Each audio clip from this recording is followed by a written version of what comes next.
Вначале небольшая справка, что же такое Крым. Это полуостров, что омывается Азовским и Черноморским морями. Его площадь 27 тысяч километров. Это примерно как половина Татарстана.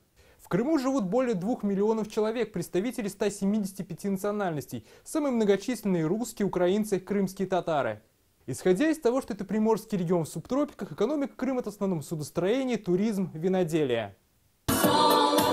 И сами отдыхали, и крымчан развлекали. При поддержке президента Татарстана в Крыму стали проходить смены, они же гастроли, фестиваля «Созвездие Йылдызлык». В каждую смену различные города полуострова посещали примерно 200 ребят из разных районов республики. И таких творческих выездов прошло уже 15. Эти две культуры, крымско-татарская и казанских татар, обладают уникальным, совершенно чистым и светлым культурным кодом. Как подсчитали, в минувшем году в Крыму отдохнули почти 7 миллионов человек. Это больше, чем за все постсоветские годы. Ежегодный турпоток из Татарстана перевалил за 150 тысяч человек. И это если считать по линии профсоюзов и детского отдыха. Запущен автомобильный мост, в этом году планируется запуск железнодорожного сообщения с полуостровом Крым. Поэтому все это, безусловно, увеличило и поток туристов, в том числе из Татарстана. Так в Крыму отдохнул сабинский школьник Булат Мубаракзянов.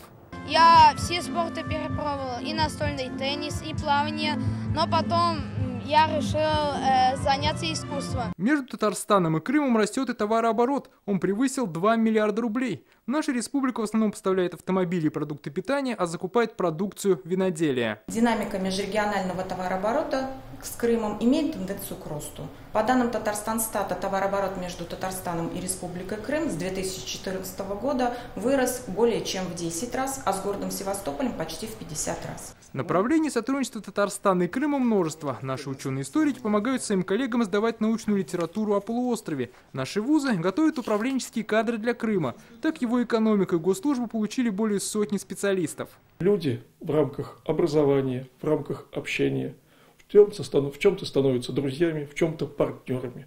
И поэтому он сулит достаточно хорошие перспективы. Особенно хорошие отношения у Татарстана установились с Бахчисарайским районом. Республика взяла шество над ним. К примеру, здесь специалисты из Азнакаева построили ФАПы. Крымчане, правда, счастливы, что сегодня они в составе России, и сегодня они двигаются вперед. Делаются дороги, делается инфраструктура, приезжает огромное количество туристов. И это еще далеко не весь спектр крымско-татарстанского сотрудничества. Надо полагать, с годами связи будут обретать новые черты.